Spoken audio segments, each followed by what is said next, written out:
Hello दोस्तों, नमस्कार। GS with प्रेम की इस यूट्यूब चैनल में आप सभी का स्वागत है। तो चलिए आज हम शुरुआत करेंगे क्लास 10 की एनसीईआरटी के पार्ट नंबर 6 से। जी हाँ, आज हम कक्षा 10 के पार्ट 6 आपके बीच में डिस्कस करेंगे। और आज हम देखेंगे राजनीतिक दल। जी हाँ, राजनीतिक दलों के बारे में पढ़ेंगे। तो चलिए फटाफट आप लोग हमारे चैनल से जुड़ जाइए। क्लास अगर अच्छी लग रही है तो चैनल को सब्सक्राइब करें और अपने दोस्तों में से शेयर करना ना भूलें। तो चलिए सबसे पहले हम कुछ बहुविकल्पीय प्रश्न उनको बारे में देखेंगे।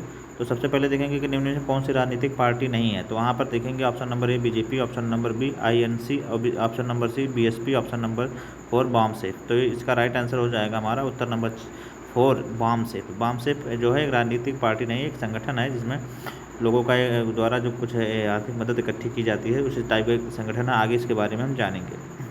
अगला क्वेश्चन देखेंगे कि निम्न से कौन सी राष्ट्रीय राजनीतिक पार्टी नहीं है। तो ये हमारी समाजवादी पार्टी। जी हाँ, समाजवादी पार्टी जो है राष्ट्रीय राजनीतिक पार्टी नहीं है, इसे आप लोग याद रखेंगे। अगला देखेंगे निम्न में कौन सा राजनीतिक दल को मान्यता देता है। तो चुनाव आयोग। जी हाँ, चुनाव आयोग जो है भारत में राजनीतिक दल को मान्यता देता है, इसे आप लोग याद रखेंगे। अगला देखेंगे निम्न से किस देश में बहुदलीय व्यवस्था है। जी हाँ, बहुदलीय व्यवस्था किस देश में है। तो भारत में जो है बहुदलीय व्यवस्था का प्रावधान किया गया है, इसे आप लोग याद रखेंगे। अगला देखेंगे निम्न में से किस में एक दलीय शासन प्रणाली है। जी हाँ, निम्न में से किस में एक दलीय शासन प्रणाली है, इसे आप लोग याद रखेंगे। तो यहाँ देखेंगे कि चीन में जो है एक दलीय शासन प्रणाली है, इसे आप लोग ये याद रखेंगे। अगला देखेंगे निम्न से किस देश में दो दलीय शासन व्यवस्था है। तो ये ब्रिटेन में है। जी हाँ, ब्रिटेन में जो है दो दलीय शासन व्यवस्था है, इसे आप लोग याद रखेंगे। अगला देखेंगे किस देश के लिए कानून बनाने में निर्णायक भूमिका निभाता है। किसी देश के लिए कानून बनाने में निर्णायक भूमिका कौन निभाता है। तो पार्टियाँ। जी हाँ, पार्टियाँ ही होती हैं जो कानून बनाने में महत्वपूर्ण भूमिका निभाती हैं, इसे आप लोग याद रखेंगे। अगला देखेंगे निम्न में से कौन बहुजन समाज पार्टी के संस्थापक हैं। तो एक माननीय काशीराम जी हैं, जो कि इन्होंने ही बहुजन समाज पार्टी की स्थापना की थी, इसे आप लोग याद रखेंगे। समर्थक का अर्थ ऐसे व्यक्ति से है जो किसी दल के प्रति प्रतिबद्ध हो। तो समर्थक का अर्थ किससे होता है। तो किसी दल के प्रति जो प्रतिबद्ध होता है उसे ही समर्थक का अर्थ कहते हैं। अगला देखेंगे निम्न में से किस पार्टी की स्थापना भारतीय जनसंघ को पुनर्जीवित करके की गई थी। तो ये हमारी भारतीय जनता पार्टी। जी हाँ, जनसंघ की स्थापना 1980 में जो है अटल बिहारी के द्वारा की गई थी, और इन्हीं के द्वारा जो है भारतीय जनता पार्टी का गठन किया गया था। जी हाँ, भारतीय जनसंघ जो है ये श्यामा प्रसाद मुखर्जी के द्वारा किया गया था, और इसे बीजेपी जो है अटल बिहारी वाजपेयी के द्वारा 1980 में स्थापित किया गया था, इसे आप लोग याद रखेंगे। अब यहाँ पे एक ऑनलाइनर के रूप में देखते हैं कि किस एक प्रांतीय दल का नाम लिखे। किसी एक प्रांतीय दल का नाम लिखे। तो ये सिक्किम लोकतांत्रिक मोर्चा या मिजो नेशनल फ्रंट, ये सब हमारे प्रांतीय दल हैं, इसे आप लोग याद रखेंगे।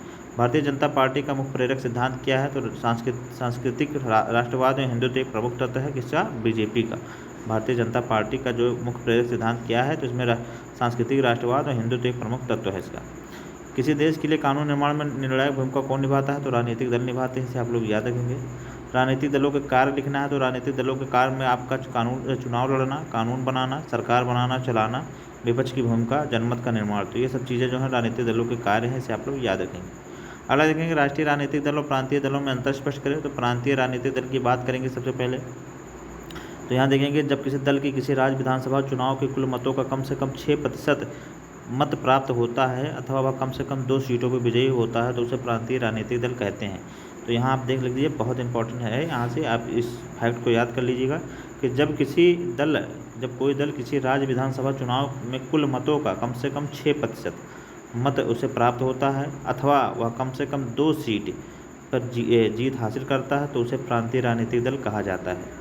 वही राष्ट्रीय राजनीतिक दल की बात करेंगे तो जब किसी दल को लोकसभा चुनाव में किन्हीं 4 राज्यों की विधानसभा चुनाव में कुल वैध मतों का कम से कम 6% और 4 लोकसभा सीटें जब वह जीतता है, तो उसे राष्ट्रीय राजनीतिक दल कहा जाता है। तो यहाँ हमने देख लिया कि प्रांतीय राजनीतिक पार्टी में क्या होते हैं कि वह कुल मतों का कम से कम 6% और 2 विधानसभा सीटें जब वो जीतता है, तब उसे प्रांतीय राजनीतिक दल का दर्जा प्राप्त होता है। और राष्ट्रीय राजनीतिक दल का दर्जा कब उसे प्राप्त होता है कि जब किसी दल को लोकसभा चुनाव में किन्हीं 4 राज्यों में, मतलब किन्हीं 4 राज्यों में कम से कम कुल वैध मतों का 6% या 4 लोकसभा सीटें जब वह जीतता है, तो उसे राष्ट्रीय राजनीतिक दल कहा जाता है। अगला देखेंगे भारतीय कम्युनिस्ट पार्टी और भारतीय कम्युनिस्ट पार्टी मार्क्सवादी में अंतर स्पष्ट करें। तो भारतीय कम्युनिस्ट पार्टी की बात करें तो इसका गठन 1925 में हुआ था। इसका जनाधार केरल, पश्चिम बंगाल, पंजाब, आंध्र प्रदेश, तमिलनाडु में है। वही 2004 के चुनाव में से 1.4% और लोकसभा की 10 सीटें हासिल हुई थी, इसे आप लोग याद रखेंगे। भारतीय कम्युनिस्ट पार्टी मार्क्सवादी की बात करें तो इसका गठन 1964 में हुआ था। पश्चिम बंगाल, केरल, त्रिपुरा में मजबूत आधार हैं। 2004 के चुनाव में करीब 6% वोट लोकसभा की 43 सीटें जो है यहाँ पर इसे हासिल हुई थी भारतीय कम्युनिस्ट पार्टी को, जिसे आप लोग याद करेंगे मार्क्सवादी। अगला क्वेश्चन देखें कि विभिन्न प्रकार की दलीय व्यवस्था का उल्लेख करें। तो आइए देखते हैं। एक दलीय प्रणाली की बात करेंगे तो एक दलीय प्रणाली भारत या देश में केवल एक दल को ही सरकार बनाने की अनुमति होती है, जैसे चीन। दो दलीय प्रणाली, देश में 2 दलों को मान्यता प्राप्त होती है, जैसे ब्रिटेन और अमेरिका। बहुदलीय प्रणाली, देश में 2 से अधिक दलों की व्यवस्था होती है, जैसे भारत और फ्रांस। तो ये हमने यहाँ देख लिया कि विभिन्न दलीय व्यवस्था के बारे में देखा। अगला देखेंगे वर्तमान में राजनीतिक दलों के समस्त चुनौतियों की व्याख्या करें। तो सबसे पहले देखेंगे आंतरिक लोकतंत्र का अभाव है राजनीतिक दलों में, वंशवादी उत्तराधिकार, धन और बल का प्रयोग किया जाता है, सार्थक विकल्प का अभाव है और दलों के सामान्य सदस्यों की उपेक्षा की जाती है, जिसे आप लोग याद रखेंगे। अगला देखेंगे प्रांतीय दल भारत में संघवाद को मजबूत करने में किस प्रकार सहायता करते हैं। तो राष्ट्रीय दल प्रांतीय दलों के साथ गठबंधन करने को मजबूर हुए हैं। 1996 के बाद से लगभग प्रत्येक प्रांतीय दल को एक या दूसरी राष्ट्रीय गठबंधन सरकार का हिस्सा बनने का अवसर मिला है। इससे हम संघवाद और लोकतंत्र मजबूत हुए हैं। इससे हमारे देश में संघवाद और लोकतंत्र मजबूत हुआ है। तो यहाँ हमने चर्चा कर लिया कि राष्ट्रीय दल प्रांतीय दलों के साथ गठबंधन करने को मंजूर हुए। 1996 के बाद लगभग प्रत्येक प्रांतीय दल को एक या दूसरे राष्ट्रीय स्तर की गठबंधन सरकार का हिस्सा बनने का अवसर मिला है, जिससे हमारे देश के संघवाद और लोकतंत्र मजबूत हुए हैं। अगला देखेंगे यहाँ पर 7वां क्वेश्चन, राजनीतिक दलों और नेताओं को सुधारने के लिए सरकार द्वारा किए गए प्रयासों का उल्लेख कीजिए। तो सबसे पहले दल परिवर्तन पर नियंत्रण, दल विरोधी कानून द्वारा 1985 में जो आया था, ये आप इसे जानते हो कि राजीव गांधी की सरकार में। अगला देखेंगे दल बदल करने पर अपनी सीटें खोनी पड़ सकती हैं, संपत्ति की घोषणा करना, आपराधिक मामले में संबंधित शपथ पत्र दायर करना अनिवार्य तौर पर, आयकर का रिटर्न भरना भी जरूरी बना दिया गया। तो ये सब प्रमुख चीज़ें हैं जो राजनीतिक दलों और नेताओं को सुधारने के लिए सरकार के द्वारा किए गए प्रयासों का उल्लेख किया गया है। 8वां प्रश्न देखेंगे यहाँ पर लोकतंत्र की गुणवत्ता जन सहभागिता के स्तर का निर्भर करती है, क्या आप इस कथन से सहमत हैं? उत्तर के समर्थन में तर्क दें। तो यहाँ हम देख सकते हैं कि हाँ, क्योंकि लोकतंत्र का उद्देश्य जनता के द्वारा शासन है। अब्राहम लिंकन का भाषा है, इसे उन्होंने कहा था, जो अमेरिका के पहले राष्ट्रपति थे। लोकतांत्रिक प्रक्रिया में भाग लिए बिना राजनीतिक दलों को सुधार लाना कठिन है। सामान्य जनता की भागीदारी आवश्यक है। उपयुक्त उम्मीदवार का चयन किया जाना चाहिए। असहभागिता से सत्ता गलत और अक्षम लोगों के हाथों में चली जाती है। तो ये लोकतंत्र की गुणवत्ता और जन सहभागिता के स्तर पर निर्धारित करती है। आप इस कथन में हमने देख लिया कि क्या क्या जरूरी है, कि हमारे क्या इंपॉर्टेंट है, उसको हमने यहाँ डिस्कस कर लिया। तो ये आपके प्री के भी पॉइंट ऑफ व्यू से इम्पोर्टेंट है, तथा मेंस के भी, अगर आप PPPCS या BPSC कोई या किसी भी स्टेट का अगर मेंस एग्ज़ाम लिख रहे हैं तो वहाँ के लिए भी बहुत इंपॉर्टेंट है। इसलिए आप इस क्लास को ज़रूर देखें और अपने दोस्तों में से ज़रूर शेयर किया करें। अगला देखेंगे यहाँ पर राजनीतिक दलों के कार्य बताओ। तो राजनीतिक दलों के कार्य हम लोग देखेंगे तो सबसे पहले चुनाव लड़ना, दूसरा है कानून बनाना, तीसरा है सरकार बनाना चलाना, चौथा विपक्ष की भूमिका और 5वां जनमत निर्माण। तो ये प्रमुख इसके कार्य हैं राजनीतिक दलों के, तो हमने डिस्कस कर लिया। अगला देखेंगे राजनीतिक पार्टियों का जनमत निर्माण कैसे करती हैं। जी हाँ, तो यहाँ देखेंगे सार्वजनिक मुद्दों को उठाना, उन पर बहस करना, कार्यकर्ताओं को संपर्क स्थापित करना, कार्यकर्ताओं से लोगों की समस्याओं को लेकर आंदोलन करना, समाज के लोगों के सामने अपनी राय रखना। तो ये प्रमुख चीज़ें हैं जो राजनीतिक पार्टियां जनमत का निर्माण करते हैं इन चीज़ों से, तो इसे आप लोग याद रखेंगे। अगला देखेंगे आज का 11वां क्वेश्चन, भारत में लोकतंत्र को बहुदलीय प्रणाली से कैसे मजबूत किया है। जी हाँ, भारत में लोकतंत्र को बहुदलीय प्रणाली ने कैसे मजबूत किया है, तो आइए उसके बारे में चर्चा करेंगे। तो देखेंगे यह सबसे पहले स्थायित्व प्रदान करती है, उसके बाद यह सबको चुनाव में भाग लेने का मौका देती है, यह सरकार का नियंत्रण रखती है, या बेहतर निर्णय लेने में योगदान देती है, इसे आप लोग याद रखेंगे। अगला देखेंगे विभिन्न प्रकार की दलीय प्रणाली का उल्लेख करो। तो एक दलीय प्रणाली, दो दलीय प्रणाली और बहुदलीय प्रणाली, ये इसके प्रमुख जो उद्देश्य हैं जो विभिन्न प्रकार के दलीय प्रणाली का उल्लेख करते हैं, इसे आप लोग याद रखेंगे। अगला देखेंगे राजनीतिक दलों की दशा तय करने में चुनाव आयोग की भूमिका की व्याख्या करो। तो राजनीतिक दलों का पंजीकरण चुनाव आयोग द्वारा किया जाता है। चुनाव आयोग पंजीकृत दल का एक चुनाव चिन्ह प्रदान करता है।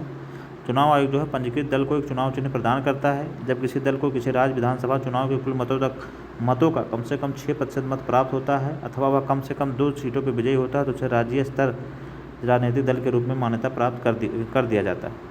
जब किसी दल को लोकसभा चुनाव के लिए 4 राज्यों के विधानसभा चुनाव में कुल वैध मतों का कम से कम 6% मत प्राप्त होता है, तो उससे राष्ट्रीय दल के रूप में मान्यता प्राप्त होती है। या 4 लोकसभा सीट जब वो जीत जाता है तो उससे भी राष्ट्रीय दल का दर्जा जो है प्राप्त कर दिया जाता है। इसे आप लोग याद रखेंगे, कई बार हमारे एग्जाम में सीधे फैक्ट के रूप में पूछ लिया जाएगा, इसे आप लोग जरूर याद कर लीजिएगा। अगला क्वेश्चन देखेंगे यहाँ पे, राजनीतिक दलों द्वारा वर्तमान में सामना की जा रही चुनौतियों की व्याख्या करो।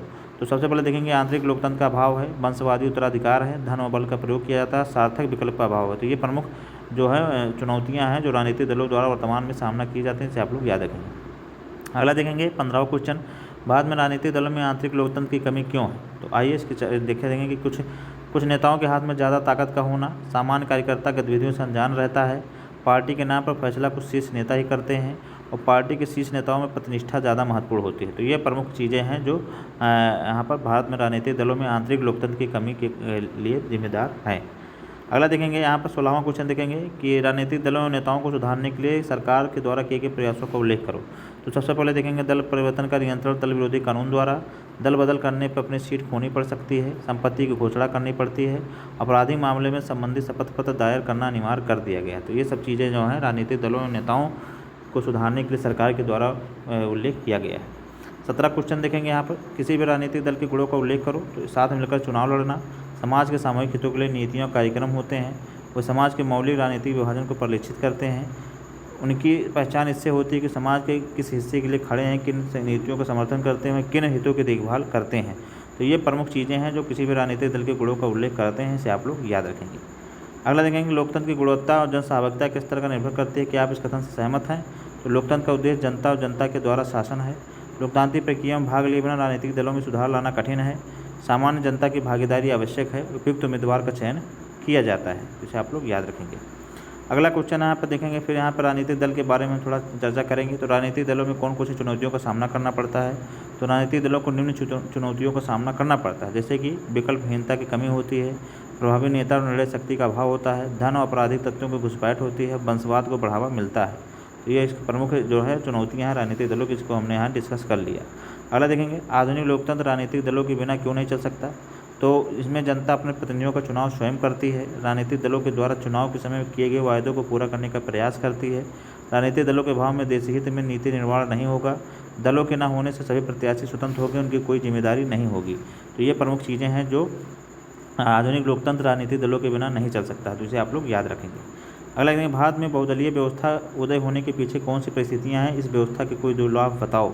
तो भारत में बहुदलीय व्यवस्था का अस्तित्व है। भारत एक बहुत विशाल देश है जहाँ अनेक सांस्कृतिक, धर्म, भाषा, प्रजाति आदि की भिन्नताएँ हैं। कोई एक दल इन सभी की हितों आकांक्षाओं को व्यक्त करने, इसमें संतुलन बनाने में समर्थ नहीं हो पाता है। इन परिस्थितियों को जहाँ बहुदलीय व्यवस्था का जन्म हुआ, इसके दो लाभ निम्नलिखित हैं। पहला, इस प्रणाली में विभिन्न हितों विचारों को राजनीतिक प्रतिनिधित्व मिल जाता है। दूसरा, विभिन्न देशों विचारों को प्रतिनिधित्व देने वाले लोग जब कोई गठबंधन या मिलीजुली सरकार बनाते हैं तो एक दूसरे के साथ सामंजस्य बैठाना सीख जाते हैं। तो ये इसकी जो है भारतीय बहुदलीय व्यवस्था के उदय होने के पीछे परिस्थितियाँ थी, जिनको हमने यहाँ डिस्कस कर लिया। अगला क्वेश्चन देखेंगे यहाँ पर क्षेत्रीय दलों के बारे में देखेंगे। तो क्षेत्रीय दलों ने भारतीय लोकतंत्र और संघवाद को मजबूत बनाने में महत्वपूर्ण भूमिका निभाई है। इस कथन के पीछे तर्क दीजिए। तो सबसे पहले देखेंगे कि पिछले कुछ दशकों में क्षेत्रीय और राज्य स्तरीय दलों की संख्या में काफ़ी इजाफा हुआ है। इनमें भारतीय लोकतंत्र और संघवाद को निम्नलिखित तरीके से मदद पहुँचाई है, जैसे कि भारतीय संसद में राजनीतिक रूप से अधिक विविधता दिखाई देने लगी है, विभिन्न क्षेत्रों समूहों के वास्तविक प्रतिनिधित्व को दर्शाती है।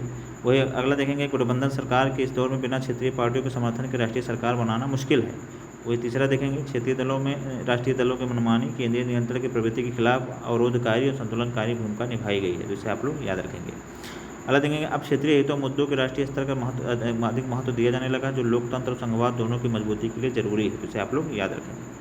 अगला देखेंगे यहाँ पर पांचवा क्वेश्चन, एक जागरूक नागरिक के रूप में राजनीतिक दल को मत देते समय कि उसके किन गुणों को आप महत्व देंगे, अच्छे नागरिक के गुण क्या होंगे, तो इसे आप लोग बताइए। तो देखेंगे यहाँ सबसे पहले है कि उस दल में आंतरिक लोकतंत्र के तत्व हैं या नहीं, यानी फैसले लेते समय किसी एक नेता का वर्चस्व रहता है या सामूहिक निर्णय लिए जाते हैं, ये मैं देखूंगा। उसके बाद उस दल का लोकतांत्रिक मूल्यों से समानता, स्वतंत्रता, सामाजिक न्याय, धर्मनिरपेक्षता के प्रति दृष्टिकोण, ये भी देखना पड़ेगा। और चुनाव के समय उम्मीदवारों के द्वारा किए गए वायदों को भी हम लोग देखेंगे एक राजनीतिक दल को मत देते समय, जिसे आप लोग याद रखेंगे। आज का आखिरी क्वेश्चन हम लोग डिस्कस करेंगे, राजनीतिक दलों में सुधार लोकतंत्र की सफलता क्यों आवश्यक है, क्यों। तो आधुनिक समय में प्रतिनिधि लोकतंत्र शासन की उत्तम प्रणाली मानी जाती है। राजनीतिक दलों द्वारा ही संभव हो पाता है। चुनाव लड़ने, सरकार बनाने, विरोधी दल की भूमिका निभाने, अपनी विचारधारा उद्देश्यों के प्रति जनता को जागरूक करने, जनता और सरकार के बीच कड़ी कार्य करने जैसे महत्वपूर्ण कार्य राजनीतिक दलों द्वारा ही संपन्न किए जाते हैं। किंतु राजनीतिक दलों में कई कमियां होने के कारण लोकतंत्र सही ढंग से नहीं चल पाता। वंशानुगत दबदबा, महिलाओं, दलितों आदि कमजोर उपस्थिति, धन बल के बढ़ते महत्व, सार्थक विकल्पों की कमी से लोकतंत्र को प्रभावित किया है। अगर यह कमियां दूर होती हैं तो लोकतंत्र ज़्यादा जवाबदेह, प्रतिनिधिमूलक और न्यायसंगत बन सकेगा, अतः दलों की कमियां दूर करना आवश्यक है। तो ये आज का हमारा आखिरी क्वेश्चन था। हमने यहाँ पर राजनीतिक दल के सभी सारे क्वेश्चन हमने डिस्कस कर लिए। तो आप लोगों को आज की क्लास कैसी लगी आप लोग हमारे कमेंट बॉक्स में ज़रूर बताया करें, और हमारे चैनल को आप लोग शेयर ज़रूर करें। शेयर नहीं करते हैं तो थोड़ा ज़्यादातर लोगों तक पहुंच नहीं पाता। अगर क्लास अच्छी लग रही है इसी तरह हम 6 से लेकर मतलब 12 तक जितने भी एनसीईआरटी के जो महत्वपूर्ण नोट्स हैं उनको हम डिस्कस कराएंगे। कक्षा 10 की एनसीईआरटी जो अभी भारतीय राज्य व्यवस्था चल रही है, इसके बाद हम भूगोल, इतिहास, ऐसे सभी विषयों का जो है यहाँ पर हम सब्जेक्ट यहाँ पर करवाएंगे। और यहाँ से करने के बाद आपका कोई भी आपका पॉइंट नहीं छूटेगा, और यहाँ से आप इतना पढ़ लेने के बाद आपका एग्ज़ाम में कोई भी सवाल नहीं छूटेगा। तो आप लोग हमारे चैनल से बने रहिए। प्लेलिस्ट में जाके आप हमारे जितने भी क्वेश्चन कराए गए आप वहाँ से जाके देख सकते हैं और उसका लाभ उठा सकते हैं। तो चलिए फिर मिलेंगे नए कंटेंट में नए पार्ट के साथ। तब तक पढ़ते रहिए, स्वस्थ रहिए। नमस्कार, जय हिंद।